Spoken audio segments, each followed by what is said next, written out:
Fundrise has rewarded its investors handsomely in 2021 with some returns as high as 36.4%.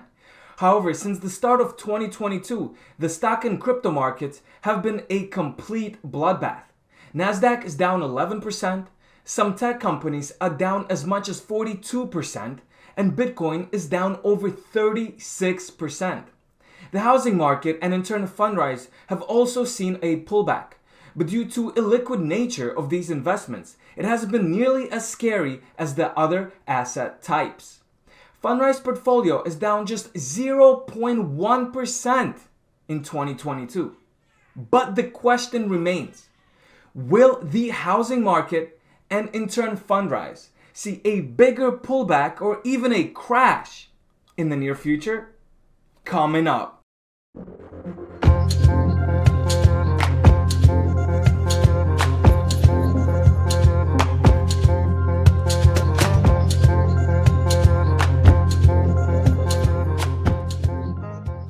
If you're new to the channel, my name is Trey and I'm an investor.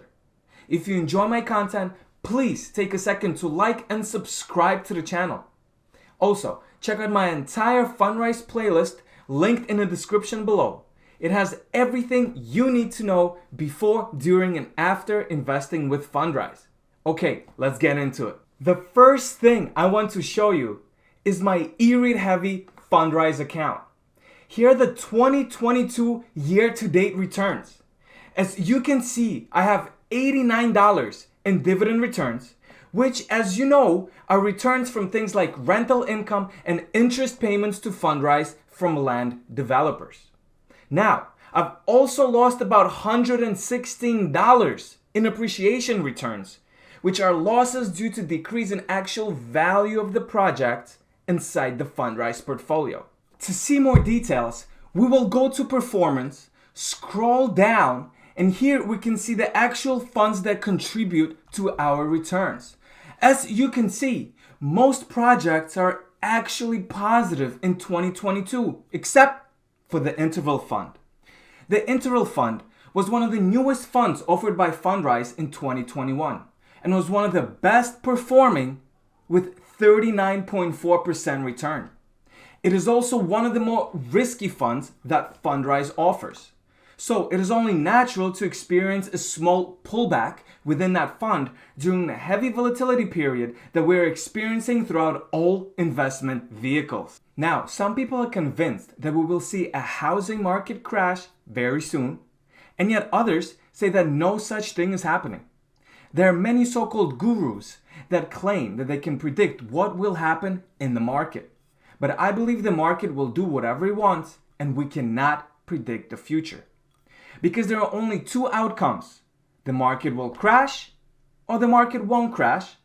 So these self-proclaimed gurus will be right half the time.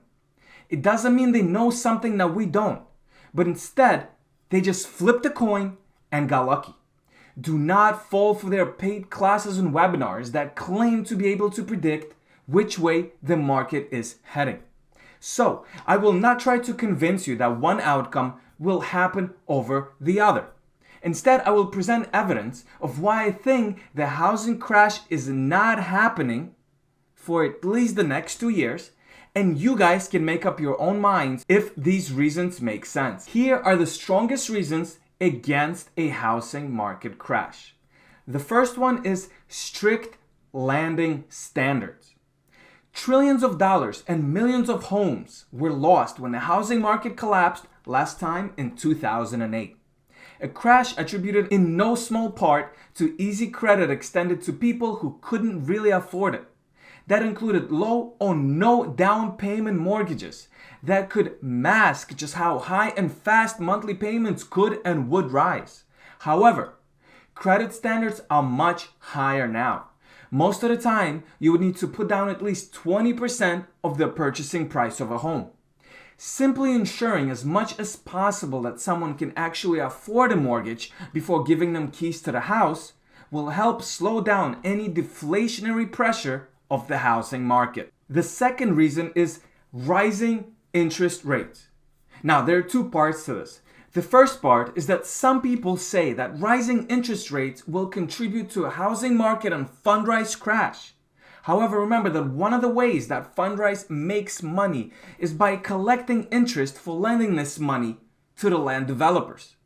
Therefore, higher interest rates will actually allow Fundrise to collect higher returns from money landed. And of course, some of those returns will trickle down to us, the investors, in terms of dividend income, and will likely make up for any decreases in appreciation that the properties will experience due to rising interest rates. Just as I showed before in my Fundrise account, the returns from dividends almost canceled out the losses from depreciation so far in 2022. Now, the second part to this is that to fight inflation, the Federal Reserve says it plans to raise interest rates this year. That should lead to higher rates for mortgages as well, which currently stand at an average of 3.75% for a 30-year fixed rate loan. Combine that with those strict lending standards, and it stands to reason there will be fewer loans given to people who can't afford them, therefore minimizing the chance for the crash. The third reason against the housing and Fundrise crash is record low foreclosure levels. One of the hallmarks of the housing crisis of the Great Recession was the foreclosure crisis.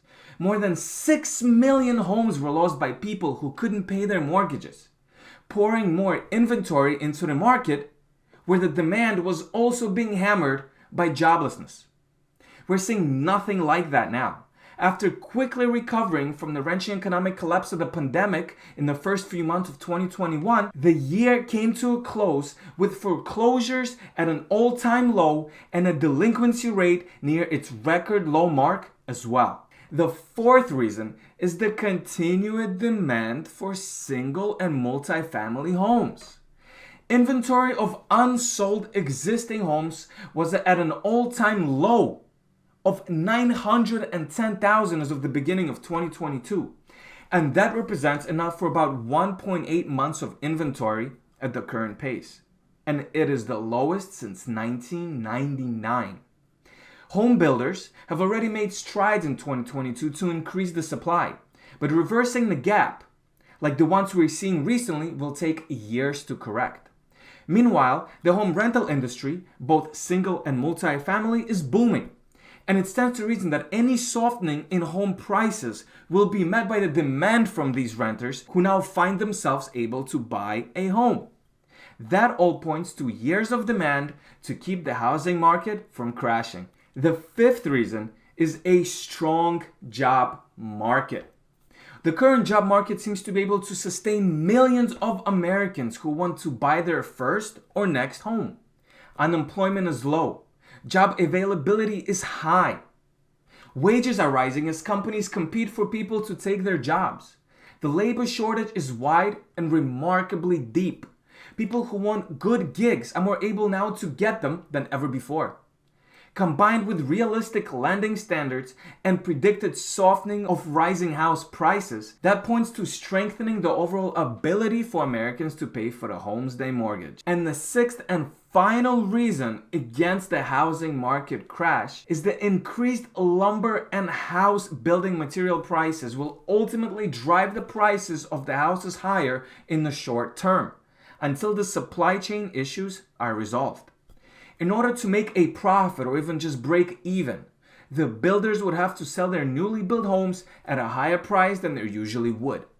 This is only short-term effect, as supply and demand will ultimately balance out the prices of the house. Now, my personal opinion is that there will not be a housing market crash in the next few years. We're likely to see a cooling in the housing market or a minor pullback at most. But the crash is looking highly unlikely due to the 6 reasons mentioned above.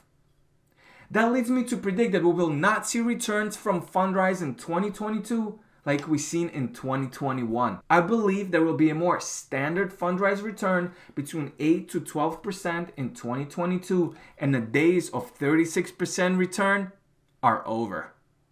Now, I want to hear from you. Do you think the housing market and Fundrise will crash in 2022 and 2023? Leave your comments down below. Thank you so much for watching. Don't forget to click the like and subscribe button. And remember, if you're new to Fundrise, use my referral link in the description below and sign up with just $10 and get 90 days advisory fees waived. I will see you in the next video. Thank you so much for watching. Take care.